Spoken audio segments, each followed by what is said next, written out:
प्रातः क्लास है 21 मई 1968। रूहानी बाप बैठ कर रूहानी बच्चों को समझाते हैं।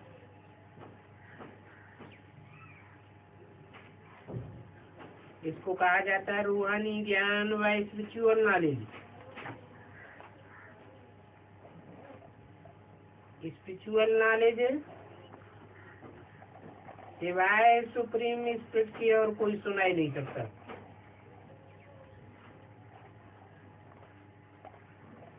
स्पिरिचुअल नॉलेज सिर्फ एक रूहानी बात ही दे सकते हैं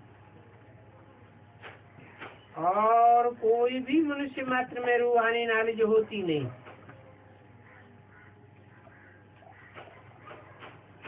रूहानी नॉलेज देने वाला एक ही है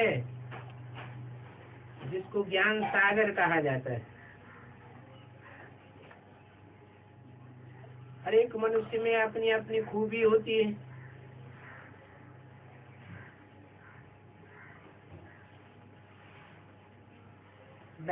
बैरिस्टर है, डॉक्टर है। हर एक की ड्यूटी, हर एक का पार्ट अलग अलग है और हर एक की आत्मा को अपना अपना पार्ट मिला हुआ है। तो सुप्रीम सोल बाप को भी अपना अलग पार्ट मिला हुआ है। और आत्मा कितनी छोटी है, बंदर है ना। गाते भी है, प्रकृति के बीच चमकता है जब सितारा।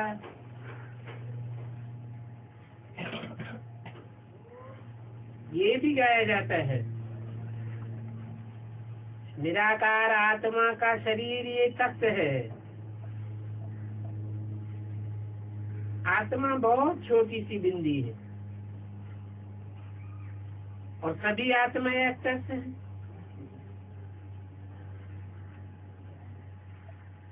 कोई भी आत्मा का एक जन्म का फीचर न मिले दूसरे से।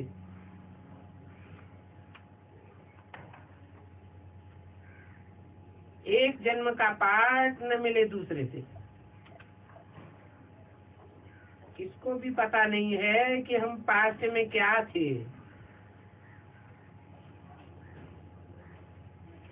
फिर फ्यूचर में क्या बनेंगे, ये तो बाप ही आकर के ऐसा रूहानी नॉलेज देते हैं जो तुम सब कुछ जान जाते हो।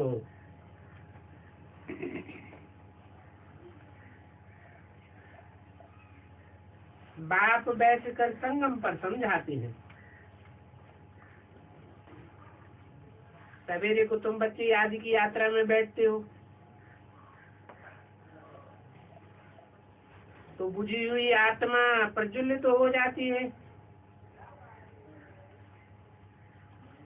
क्योंकि आत्मा में अनेक जन्मों की बहुत जंक लगी हुई है।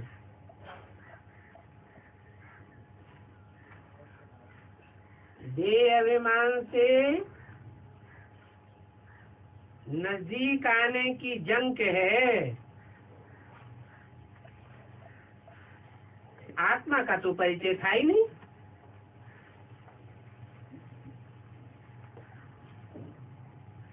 देह की देह से उपासना करते रहे।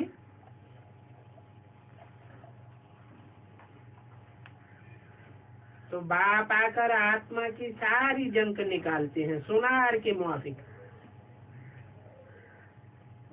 जैसे कि सुनार का भी काम करते हैं। पतित आत्माएं जिनमें खाद पड़ी हुई है उनको प्योर बनाते हैं। विकारों की खाद तो पड़ती है ना।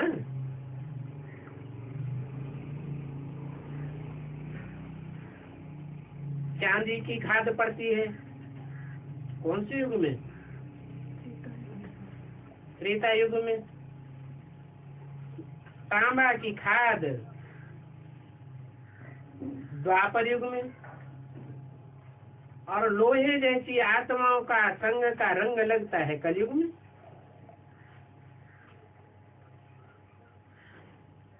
नाम भी ऐसे देते हैं, golden age, silver age, copper age, iron as.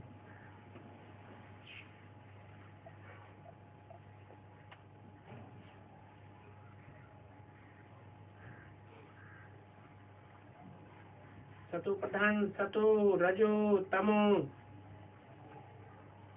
बच्चों को ये समझाया जाता है। ये बातें और कोई मनुष्य नहीं समझावेंगे। एक ही सदगुरु है जो आत्मा के बारे में समझाते हैं। कहते भी हैं सदगुरु अकाल मूर्त, गुरु सत्य है, अकाल भी है, उसको कोई काल खा नहीं सकता। काल आत्मा को खाता है या शरीर को खाता है? शरीर को खाता है। अब वो सदगुरु तो आत्मा है या शरीर है? आत्मा है। फिर अकाल मूर्त क्यों कहते हैं? क्योंकि जिस मुकर्रर रथ में प्रवेश करता है वो मुकर्रर रथ को कोई भी काल खाते हुए देख ही नहीं सकता। सारी दुनिया ही उसके काल का गाल बनती है। और उस सदगुरु को तख्त भी चाहिए ना।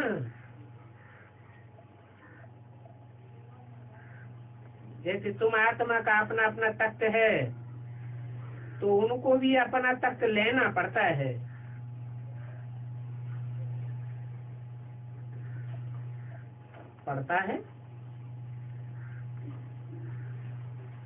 तख्त लेना कोई मजबूरी है क्या जो पड़ता है?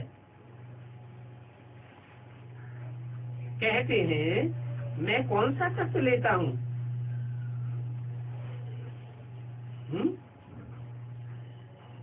ये दुनिया में तो कोई को पता नहीं है कि मैं कौन सा तख्त लेता हूँ।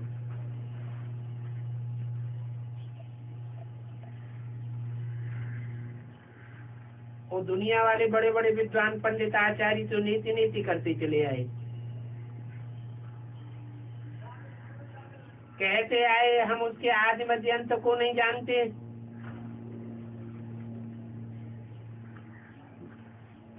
तुम बच्चे भी समझते हो, पहले पहले हम भी कुछ नहीं जानते थे।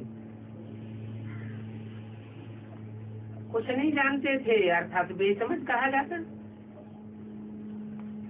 भारतवासी समझते हम बहुत समझदार थे, विश्व का राजभाग हमारा था। अभी बेसमझ बन पड़े तो कुछ भी नहीं जानते। शास्त्रों में तो बहुत गपोड़े लिखे हुए हैं। लिख दिया है कल्प की आयु इतनी, ईश्वर सर्वव्यापी है। अरे ये भूसा कहाँ से आया? सारा भूसा ही भूसा बुद्धि में भरा हुआ है। अभी बाप कहते हैं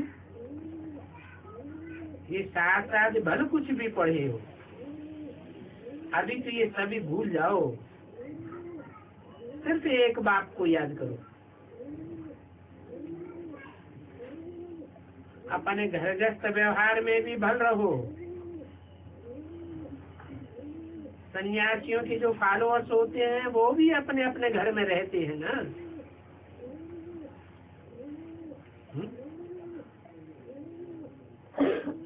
भल रहो, ये भल क्यों लगा दिया? सन्यासियों के फॉलोअर्स होते हैं वो सच्चे फॉलोअर होते हैं या झूठे फॉलोअर होते हैं? क्यों? सन्यासी तो कफन ही पहनते हैं, घर बार छोड़ देते हैं। उनके फॉलोअर्स ऐसा करते हैं क्या? फॉलोअर्स का ही फॉलोअर्स तो उसे कहा जाए जिसको फॉलो करे वैसा ही बन जाए। इसलिए बाप कहते हैं तुम भी भल घरगस्त व्यवहार में रहो। जैसे सन्यासियों के फॉलोअर्स अपने अपने घर में रहते हैं ना, कोई भी सन्यासियों के साथ तो नहीं रहते हैं। हाँ, कोई कोई सच्चे सच्चे फॉलोअर्स होते हैं, इसलिए भल लगा दिए। क्या भले तुम अपने घर गृहस्थ में रहो तो सच्चे हुए या झूठे हुए? सच्चे हुए। भले कोई सच्चे सच्चे फॉलोअर्स होते हैं तो उनके साथ ही रहते हैं, इसलिए भले लगा दिया। तुम भी भले अपने घर गृहस्थ में रहो।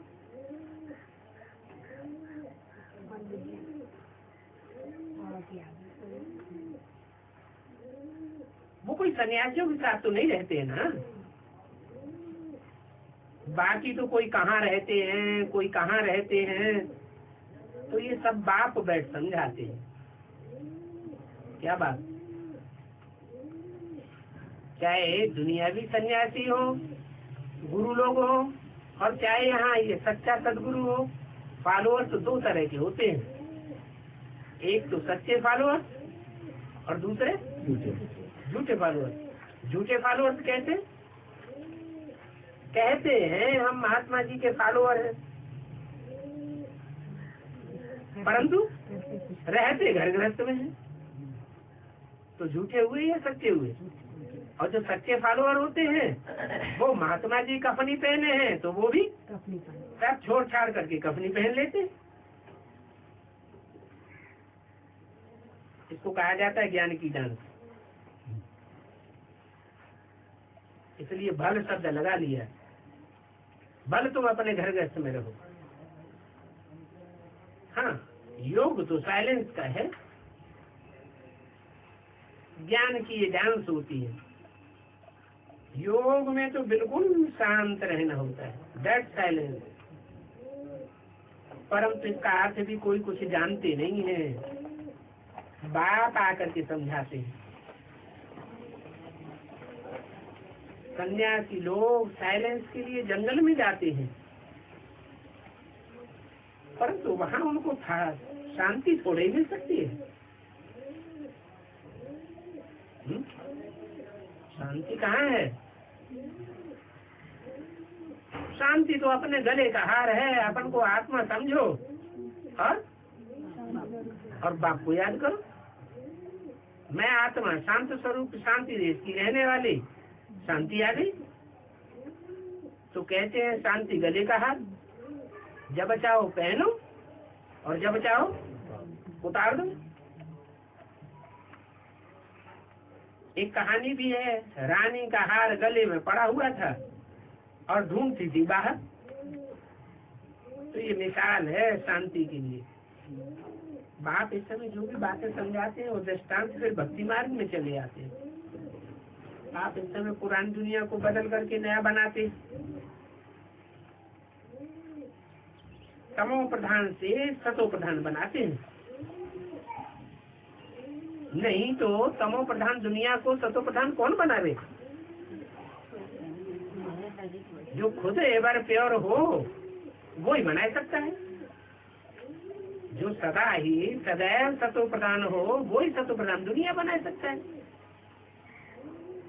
ये तो तुम बच्चे समझ सकते हो। इस दुनिया में बाकी सभी है कांटे। क्या सभी है कांटे? 500-700 करोड़ जो भी मनुष्य मात्र है वो सब क्या बन जाते हैं? कांटे बन जाते हैं। सदैव तो फूल कोई रहता ही नहीं, कोई तो होगा है? कौन है?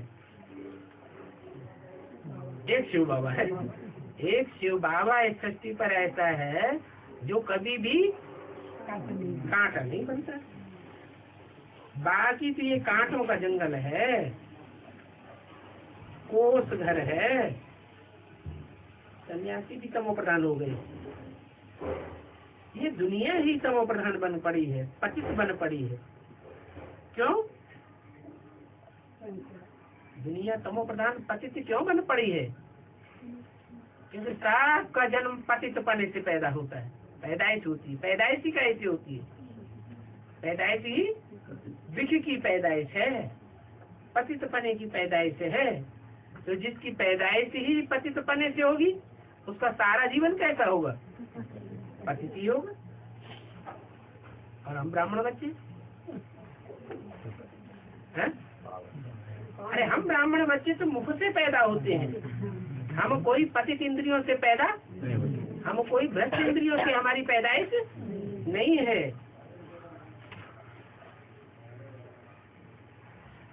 देवताएं भी विख से पैदा नहीं होते, परंतु वह तो सतयुग में थे, अभी तो देवताएं नहीं है। उनको कहा जाता है संपूर्ण निर्विकारी। देवताओं को संपूर्ण निर्विकारी क्यों कहा जाता है? क्योंकि उनकी पैदाइश ही भ्रष्ट इंद्रियों से नहीं होती है। वो है बाइफ्लेश वर्ल्ड, 5 विकार वहाँ होते ही नहीं। अक्षर कहते हैं परंतु इसका अर्थ नहीं समझते कि सतयुग बाइफ्लेश वर्ल्ड कैसे है। पत्थर बुद्धि है, पत्थर बुद्धि रहते ही कलयुग में है। पारस बुद्धि होते हैं सतयुग में। पारस बुद्धि फिर पुनर्जन्म लेते लेते पत्थर बुद्धि बने। नीचे गिरने का कारण क्या हुआ? पारस बुद्धि जो है वो पत्थर बुद्धि कैसे बन गए? पुनर्जन्म लेते लेते बार बार जन्म के चक्र में आते आते पत्थर बुद्धि बन गए। ये तो तुम जानते हो कि तुम ये पूज्य सो पुजारी बनते हो। बाबा के लिए तो ऐसे नहीं कहा जाता। कैसे कि बाबा पूज्य बनता है फिर बाबा पुजारी बनता है? बनने का तो सवाल ही नहीं। वो तो सदैव एवर पूज्य है ही है। बाप कभी पुजारी नहीं बनते। पुजारी बने तो किसकी पूजा करें? हैं? उनसे ऊंच तो कोई, ऊंच पवित्र तो कोई है ही नहीं। फिर भी देखो उनको कितना कलंकित कर देते हैं। इस दुनिया में सबसे ज्यादा कलंक किसको लगाए जाते हैं? हैं? सबसे ज्यादा कलंक लगाए जाते हैं शिव बाबा को, फिर ब्रह्मा बाबा को। तो कितना कलंकित कर दिया है। जबकि बाप न पूज्य बनते हैं और न पुजारी बनते। फिर भी कह देते हैं ठिक्कर में है, भिक्तर में है। ठिक्कर माने मिट्टी का ढेला, हाँ, जिसमें जिसको ठोकर लगे तो बिखर जाता है। तो समझते हैं कि ऐसे ठिक्कर बुद्धियों में भी भगवान आता है। अब भगवान कोई ऐसे अनिश्चय बुद्धियों में आएगा कि थोड़ी सी माया की ठोकर लगे और बिखर जाए, अनिश्चय बुद्धि बन जाए? बाप निश्चय बुद्धि में प्रवेश करेगा या अनिश्चय बुद्धि में प्रवेश करेगा? पक्का जो निश्चय बुद्धि होगा उसमें प्रवेश करेगा। फिर कहते हैं भित्तर बुद्धि में। भित्तर माने भीत, दीवार, जो ज्ञान के रास्ते में दीवार बन करके खड़े हो जाते हैं। न खुद आगे बढ़ते हैं और न दूसरों को ज्ञान लेने देते हैं। क्या ऐसे हैं कि नहीं? खुद भी ज्ञान नहीं लेते और दूसरों को भी ज्ञान सुनने नहीं देते। ऐसे ज्ञान मार्ग में भीत की तरह, दीवार की तरह अड़कर खड़े हो जाने वालों में भगवान बाप प्रवेश नहीं करते। ये तो ग्लानि करती है कि कण कण में आता हूँ। तो पत्थर भित्ता कण कण में कह देते हैं परमात्मा है। बाप कहते हैं ये बिल्कुल ही जंगली जानवर है। बाप को भी पत्थर भित्तर बनाए दिया। अरे तुम्हारा बाप है, आत्माओं का भी बाप है और मनुष्य सृष्टि का भी बाप है, तो अपने बाप को गाली देनी चाहिए क्या? है? उसको भी पत्थर भित्तर में ठोक देते। तब बाप कहते हैं जब जब भारत में ग्लानि होती है, तब तब मैं आता हूँ। क्या ग्लानि होती है? सबसे बड़ी से बड़ी ग्लानि क्या होती है भारत में? कितना ऊंचे से ऊंचे बाप, ऊंच से ऊंच बाप ऊंच से ऊंच में प्रवेश करेगा या कण कण नाचीज में प्रवेश करेगा? ऊंच से ऊंच में प्रवेश करेगा। तो जब ऐसी ग्लानि हो जाती है तब मैं आता हूँ और आकर के बताता हूँ कि मैं तो इस मनुष्य सृष्टि का जो बीज बाप है, तुम्हारा सबका बाप है, मैं उसमें प्रवेश करता हूँ, मुकर्रर रस में प्रवेश करता हूँ। तुम उन साधु संतों से भी पूछ सकते हो, वो लोग तो सिर्फ ऐसे ही श्लोक पढ़ते रहते हैं, अर्थ कुछ भी नहीं जानते। तो उनसे पूछो कि देखो गीता में लिखा हुआ है कि भगवान कहते हैं मैं इन साधुओं का भी उद्धार करता हूँ।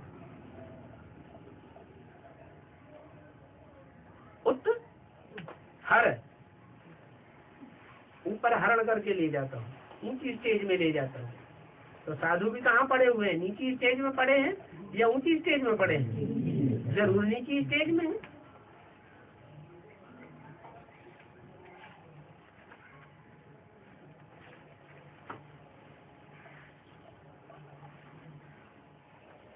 तो जब साधुओं का भी उद्धार भगवान को ही आके करना होता है तो इससे साबित होता है कि तुम पतित हो या पावन हो। तुम तो खुद पतित है। 21 मई 1968 की वाणी का दूसरा पेज। पतित हो तब तो पाप काटने के लिए गंगा स्नान करने जाते हो। वो समझते हैं शरीर ही पतित बनता है, आत्मा तो निर्लेप है, आत्मा पर कभी लेप छेप चढ़ता ही नहीं, आत्मा तो पतित बनती ही नहीं। बाप कहते हैं पहले पहले आत्मा पतित बनती है, तब शरीर भी पतित बनता है। सोने में खाद पड़ेगी तभी तो जेवर खराब बनेगा। सोना ही अगर पावन होगा तो जेवर कैसा बनेगा? पावन ही बनेगा। तो देखो ये भी नहीं जानते कि सोने में ही खाद पड़ती है, फिर जेवर ऐसा बनता है। परंतु वो सभी है भक्ति मार्ग वाले। इसमें तो जैसे कि बादशाह हैं, बड़े बड़े साधु संत ऋषि मुनि महात्मा आदि भक्ति मार्ग में, प्रेसिडेंट प्राइम मिनिस्टर आदि जो भी बड़े बड़े अथॉरिटी वाले होंगे वो भी उनके आगे जाकर के माथा झुका देंगे। किनके आगे? साधु संत महात्माओं के आगे। जो दुनिया के बड़े बड़े हैं, चाहे राजनेताएं हों और चाहे धर्म के बड़े बड़े धर्माधीश हों, वो सब बाप के सामने आगे नहीं झुकते हैं। बाप कहते हैं ये महर्षि योगी, ये जो भी आते हैं ये सब सर्वव्यापी कहने वाले हैं। सर्वव्यापी कहेंगे तो लोग मानेंगे कि हाँ इनमें भी भगवान बाप आता होगा। अपन को भगवान सिद्ध करने के लिए ये रास्ता निकालते हैं। नहीं तो मैं तो एक व्यापी हूँ, न कि सर्वव्यापी हूँ। कण कण में परमात्मा कह देते हैं, उनको किक्कर बिक्कर में कहे अपन को, फिर कह देते हैं हम ब्रह्मास्मि, हम ही ब्रह्मा हैं, हम सभी ईश्वर हैं, सर्वव्यापी ईश्वर हो गए। बाप समझाते हैं हर एक में तो आत्मा विराजमान है, हर एक में परमात्मा विराजमान नहीं है। कहा भी जाता है जीव आत्मा। किसकी आत्मा? जीव की आत्मा, अर्थात जीवित आत्मा। जीव परमात्मा तो नहीं कहा जाता है। परमात्मा कोई जीवन धारण करता है क्या? आत्मा जीवन धारण करती है 84। परमपिता परमात्मा 84 जन्मों के चक्कर में नहीं आते हैं। हाँ, महान आत्मा कहा जाता है, महान परमात्मा थोड़ा ही कहा जाता है। महान आत्मा को महात्मा कहेंगे, पाप आत्मा को पाप आत्मा कहेंगे। पाप परमात्मा कहा जाता है क्या? परमात्मा तो पाप और पुण्य दोनों से न्यारा है। आत्मा ही पाठ बजाती है, भिन्न भिन्न शरीर लेती है, पाठ बजाती है। तो योग है बिल्कुल साइलेंस। फिर ये है ज्ञान की डांस। बाप की डांस उन्हों के सामने होगी जो ज्ञान के शौकीन होंगे। क्या? जिनको ज्ञान की लेन देन का कोई शौक ही नहीं होगा, तो उनके सामने बाप की डांस भी नहीं होती है। बाप जानते हैं किन बच्चों में कितना ज्ञान भरा हुआ है, कितना उनमें योग का नशा है। टीचर तो जानता होगा ना, बाप भी जानते हैं कौन कौन अच्छे गुणवान बच्चे हैं। अच्छे अच्छे बच्चों को ही जहाँ तहाँ बुलावा होता है। क्या? अच्छे बच्चों की पहचान क्या बताई? जो अच्छे बच्चे होंगे, एक तो ज्ञान की डांस करने वाले होंगे, और दूसरे जहाँ तहाँ उनको बुलाते रहेंगे, हमारे पास आओ। तो बच्चों में भी नंबरवार है, प्रजा भी नंबरवार, पुरुषार्थ संसार बनती है। ये स्कूल अथवा पाठशाला है, पाठशाला में हमेशा नंबरवार बैठते हैं। समझ सकते हैं ये फलाना होशियार है, ये मीडियम है। यहाँ तो ये बेहद का क्लास है। अभी इसमें किसी को नंबरवार बैठा ही नहीं सकते।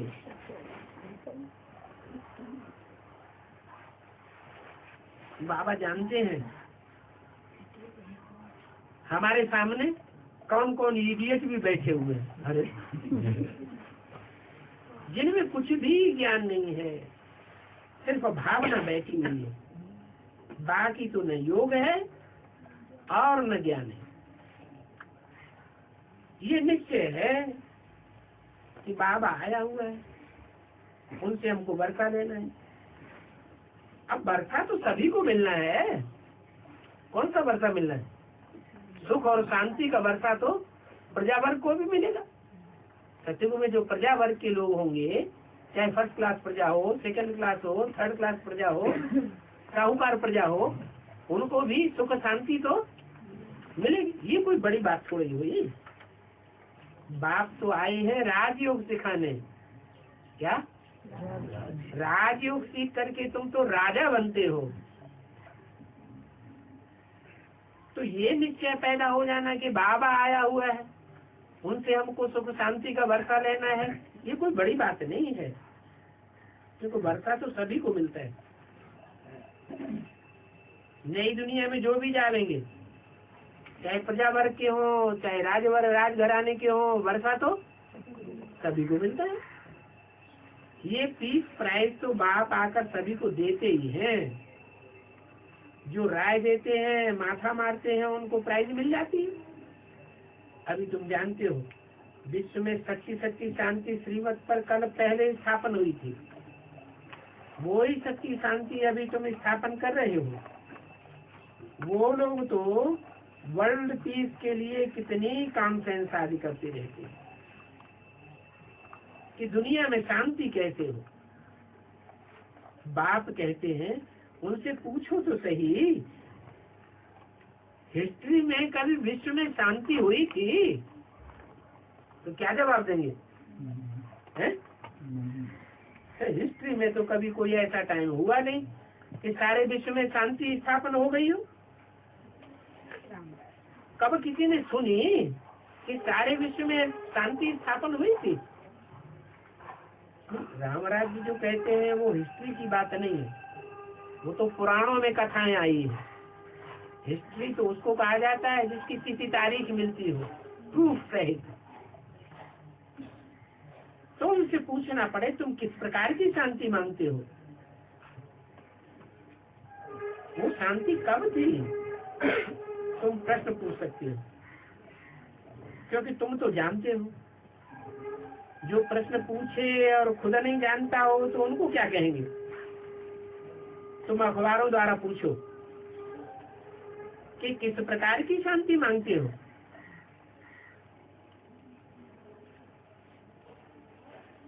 शांति का देश तो है शांति धाम,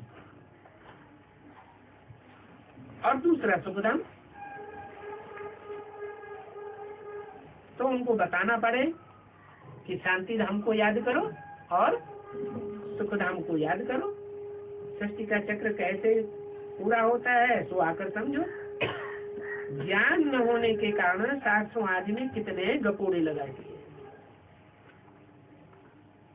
तुम बच्चे जानते हो अभी हम डबल सिर ताज बनते हैं। कौन सा डबल सिर ताज है?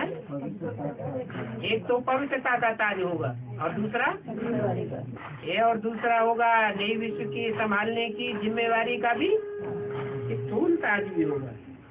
फिर भक्ति मार्ग में सिंगल ताज वाले बनते हैं, वहाँ पवित्रता का डबल ताज उड़ जाता है। परंतु उन विचारों को कुछ भी पता नहीं। उसको कहते ही है कांटों का जंगल। तुम जानते हो हम फूल थे, फिर कांटे बने हैं, फिर अभी फूल बनते हैं। हम देवताएं थे, अभी मनुष्य बन गए हैं। देवताओं को देवता कहा जाता है, मनुष्य नहीं कहा जाता। क्यों? देवताओं को देवता क्यों कहते हैं, मनुष्य क्यों नहीं कहते? क्योंकि देवताओं का मन कभी चंचल नहीं होता, और मनुष्यों का तो मन चलायमान होता ही रहता है। उनको मनुष्य कहा ही इसलिए जाता है कि वो मनन चिंतन मंथन करने वाले हैं। चाहे खराब मनन चिंतन करें और चाहे अच्छा मनन चिंतन करें, मनुष्य तब ही कहे जाएंगे जब उनका मन का उपयोग हो। दैवी गुण वालों को देवता कहा जाता है। जिनमें अवगुण है वो कहते हैं हम निर्गुण, हारे में कोई गुण नहीं, कुछ भी जानते नहीं। शास्त्रों में जो बातें सुनी है वही बातें सिर्फ गाते रहते हैं। कहेंगे अच्युतम केशवम राम नारायणम, अब आप तो कुछ भी नहीं समझते। सब देवताओं को मिला करके एक ही श्लोक में भर दिया और सब नामों को भगवान समझते हैं। अब अच्युतम भी भगवान, केशवम भी भगवान, राम भी भगवान, कृष्ण भी भगवान, नारायण भी भगवान। अब सारे भगवान कैसे एक होंगे? तो अर्थ कुछ भी पता नहीं। अब तुम्हारी बुद्धि में तो बैठी है क्या कि जो अच्युतम है, आ माने नहीं, च्युत माने गिरे, क्या जो ऊपर से नीचे कभी गिरता नहीं है, वो है शिव है। वो शिव भी अभी आया हुआ है और एक ही प्रैक्टिकल तन में कार्य कर रहा है, एक ही पर्सनालिटी में है। शिव भी है अच्युतम, केशवम का माने ब्रह्मा, ईश माने ईश्वर, ब्रह्मा को भी कंट्रोल करने वाला। ब्रह्मा को कंट्रोल करने वाला कौन है? केशव है, ब्रह्मा है। बैल के ऊपर सवारी करने वाला कौन है? शंकर। वो भी अभी है, वो एक ही पर्सनालिटी है। केशव भी वही है। राम भी वही है, वही पर्सनालिटी है जिसमें वो शिव प्रवेश करता है। नारायणम क्या? नार आयनम, आयन माने घर, जिसका घर ज्ञान जल में सदैव है। क्या? वो ऐसी पर्सनालिटी है जो सोते जागते उठते बैठते चलते फिरते कुछ भी काम करते सदैव उसकी बुद्धि कहाँ रहती है? ज्ञान जल में रमण करती रहती है। ज्ञान जल में ही उसका घर है। ऐसा नारायण भी वही है। ये सारी बातें तुम्हारी बुद्धि में है। वो तो ऐसे ही जाप करते रहते हैं अच्युतम केशवम राम नारायणम। वास्तव में उनकी बुद्धि कुछ भी असलियत को समझती नहीं है। जैसे तोते को सिखलाया जाता है, हूबहू मेढक मिसल ट्रा ट्रा करती रहती है। जो भी सत्संग हो वहां जाकर देखो मेढकों में सब कैसे ट्रां ट्रां करते हैं। बाप समझाते हैं ऐसे मेढकों का भी मैं कल्याण करता हूँ। अरे पावन बनाने के लिए मुझे ही बुलाया है बाबा, आप आकर हम सभी पतितों को पावन बनाओ। क्या इसलिए बुलाया है? इसलिए नहीं बुलाया है कि ब्रह्मा के तन में आओ ज्ञान सुनाकर चले जाओ। वो बेसिक वाले क्या समझते हैं भगवान किस लिए आता है? ब्रह्मा के तन में किस लिए आया? आओ और ज्ञान सुना के चले गए। अब बाकी पावन हम खुद अपने आप बनते रहे। बाप कहते हैं नहीं, मेरे आने का मुख्य मकसद क्या है? पतितों को पावन बनाने के लिए, पावन बनाने के लिए ही बुलाया है। तो आने का मकसद है पावन बनाना। तो बीच में कैसे चला जाऊंगा? बीच में जा सकता हूँ क्या? नहीं, मैं तो आकर के सब पतितों को पावन बनाता हूँ। और पावन दुनिया दो है क्या? इस पतित दुनिया को खलास करके दोनों पावन दुनिया में भेज देता हूँ। एक है शांति धाम और एक है सुख धाम। हाँ, वास्तव में ब्रह्मलोक को दुनिया नहीं कहेंगे। क्या ब्रह्मलोक वो कोई दुनिया नहीं है, आत्माओं का लोक है। वहाँ आत्माएं रहती है, इसलिए उनको निराकारी दुनिया कहा जाता है। वास्तव में पार्ट बजाने वाली दुनिया तो यह एक ही है, वो शांति धाम। और ये दुनिया जहाँ पार्ट बजाते हैं वो है सुखधाम, जो बाद में दुखधाम बन जाती है। तो बात समझाते हैं, मैं तुम बच्चों को अपना परिचय बैठ देता हूँ। क्या मेरा परिचय मेरे सिवाय और कोई किसी को दे नहीं सकता। मैं उसमें आता हूँ जो खुद अपने जन्म को नहीं जानते। ये बात भी तुम अभी सुनते हो कि मैं किस में आता हूँ। मैं इनमें ही प्रवेश करता हूँ। इनमें क्यों कहा? इसमें क्यों नहीं कहा? माना माता पिता के रूप में आते हैं ना, तो माता के रूप में आते हैं कृष्ण वाले चोले में। कृष्ण वाली आत्मा का अंतिम जो चोला है उसमें मृदुल पार्ट बजाते हैं माता का, सहनशीलता का। और फिर बच्चे जब बड़े होते हैं, समझदार होते हैं, आत्मिक स्थिति में स्थित होते हैं, आत्मा समझने की पक्की प्रैक्टिस करते हैं, अर्थात आत्मा की सुई की कट उतरती है, तो फिर बाप का पार्ट बजाता है। इसलिए बोला राम और कृष्ण इनमें ही आता हूँ, और कोई में मैं आता ही नहीं हूँ। पुरानी पतित दुनिया रावण की दुनिया है। जो नंबर 1 पावन, वो ही फिर नंबर लास्ट पतित बना है। तो मैं किस में आऊंगा? जो नंबर 1 पतित कांटा बन जाता है, बड़े से बड़े कामी कांटे में आकर उसको बड़े से बड़ा किंग फ्लावर बनाता हूँ, उनको अपना मुकर्रर रथ बनाता हूँ। फर्स्ट तो लास्ट में आया है, क्या मतलब?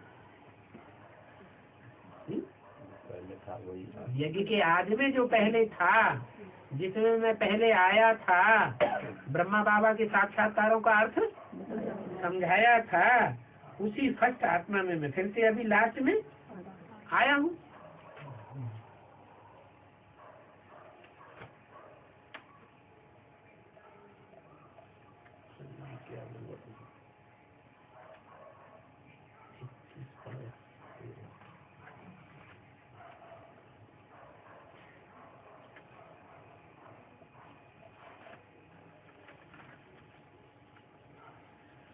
फर्स्ट तो लास्ट में आया है, फिर फर्स्ट में जाना है।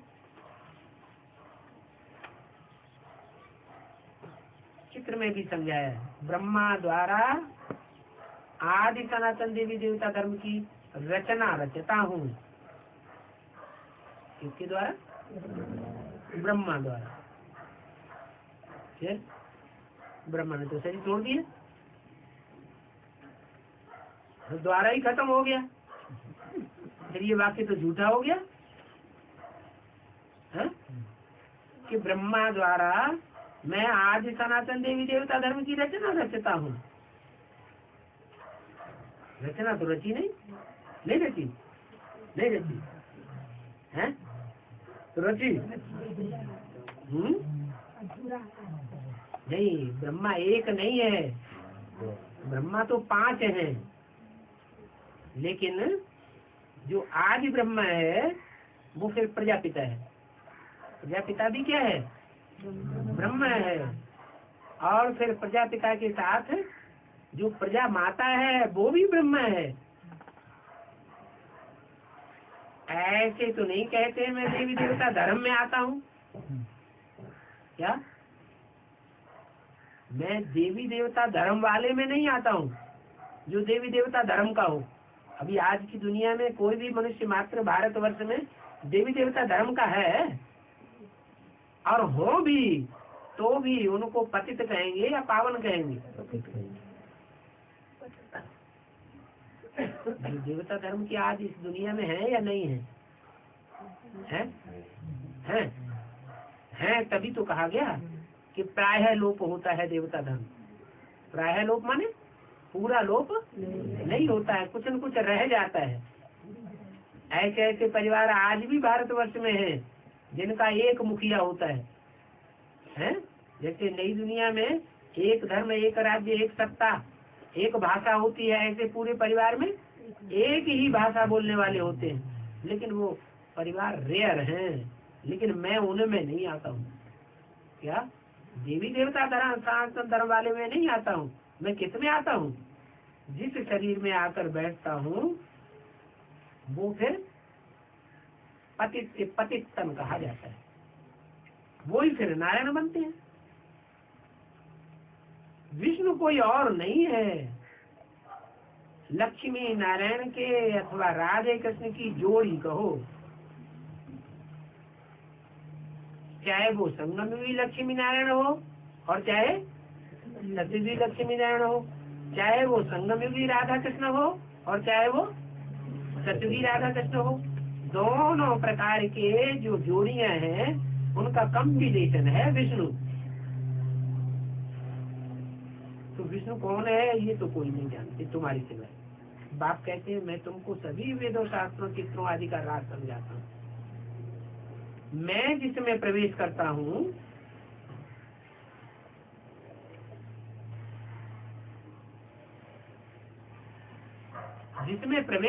हूँ वह फिर यह बनते हैं। क्या? नारायण। प्रवृत्ति मार्ग है ना। ब्रह्मा और सरस्वती फिर यह बनते हैं। कहाँ? सतयुग में बनते हैं। इनमें मैं प्रवेश कर ब्राह्मणों को ज्ञान देता हूँ। किनमें? इनमें क्यों कहा? इसमें कह देते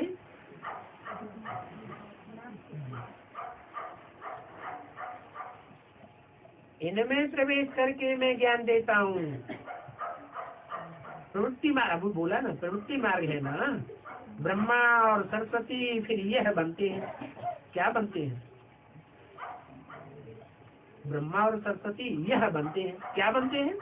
लक्ष्मी नारायण। लक्ष्मी नारायण बनते हैं, वो तो सतयुग के बनेंगे। ब्रह्मा सरस्वती सतयुग के लक्ष्मी नारायण बनेंगे। यह बनते हैं, इनमें मैं प्रवेश करता हूँ। चाहे सतयुग के लक्ष्मी नारायण हो और चाहे संगम युग के लक्ष्मी नारायण, मैं इनमें प्रवेश करके तुम ब्राह्मणों को ज्ञान देता हूँ। मैं सीधा शूद्रों को ज्ञान नहीं देता हूँ। किसको देता हूँ? तुम ब्राह्मणों को ज्ञान देता हूँ। तो ये ब्रह्मा भी सुनते हैं। जब ब्राह्मणों को ज्ञान देता हूँ तब ये ब्रह्मा भी सुनते हैं। कैसे? ब्रह्मा ने तो सिर छोड़ दिया, सुनते कैसे? प्रवेश करके ये ब्रह्मा भी सुनते हैं, ये फर्स्ट नंबर में सुनते हैं। ये है बड़ी नदी, कौन? ब्रह्मा है बड़ी नदी, ब्रह्मपुत्री। मेला भी सागर और ब्रह्मपुत्री नदी का लगता है, जहाँ सागर और नदी का संगम होता है। क्या? कौन कौन का संगम होता है? ज्ञान सागर और दुनिया की जो भारतवर्ष की बड़ी से बड़ी नदी है ब्रह्मपुत्र, ये दोनों का मेल हो जाता है हमेशा के लिए संस्कारों का। तो मैं इसमें प्रवेश करता हूँ, यह वह बनते हैं। इनको बनने में 1 सेकंड लगता है। ब्रह्मा से विष्णु बनने में कितना टाइम? 1 सेकंड साक्षात्कार हो जाता है और लिख के झट बैठ जाता है, मैं ये बनने वाला हूँ, विश्व का मालिक बनने वाला हूँ। तो फिर ये गधाई को हम क्या करेंगे? ये गधाई सभी छोड़ दी। कौन सी गधाई है? दुनियावी धंधा धोरी, ये कौड़ियों की कमाई छोड़ दी। तुमको भी मालूम हुआ है ये दुनिया खत्म होनी है। जब तुमको मालूम हुआ तो तुम भी झट भागी। बाबा ने तुमको थोड़ा ही भगाया, तुम खुद ही भागी। हाँ, भट्टी बननी थी। शास्त्र में तो दंत कथाएं लिख दी, ये भी पार्ट है। कहते हैं कृष्ण ने भगाया। अच्छा, कृष्ण ने भगाया तो पटरानी बनाया ना। तुम इस ज्ञान के विषय की महाराजा महाराज बनते हैं, तो महाराजा महारानी बनते हो। और जिनको भगाया वो, उनको भगाया पटरानी बनाने के लिए। ये तो अच्छी बात है ना। फिर इसमें गाली खाने आदि की तो बात ही नहीं। गाली क्यों देते हैं? कहते हैं कलंक जब लगते हैं तब ही कलंकीधर बनते हैं। अगर कलंक न लगे तो कलंकीधर अवतार भी नहीं गाया जाए। कलंक लगते हैं शिव बाबा पर। कितनी ही ग्लानि करते हैं। कहते हैं वाराह अवतार, कच्छ अवतार, मत्स्य अवतार, परशुराम अवतार। अब परशुराम ने कितनी हिंसा कर दी, फिर इतनी इतनी रानियां देकर उनको कितना बेविचारी बनाई दिया। शास्त्रों में क्या क्या बैठ लिख दिया। ऐसी ऐसी बातें पढ़ते पढ़ते पत्थर बुद्धि बन पड़े। तो बाप कह देते हैं ये आत्मा सो परमात्मा, परमात्मा सो आत्मा, ये पत्थर बुद्धियों की बातें हैं। अभी बाप समझाते हैं ऐसे तो नहीं है। कैसे कि आत्मा सो परमात्मा बन जाता है।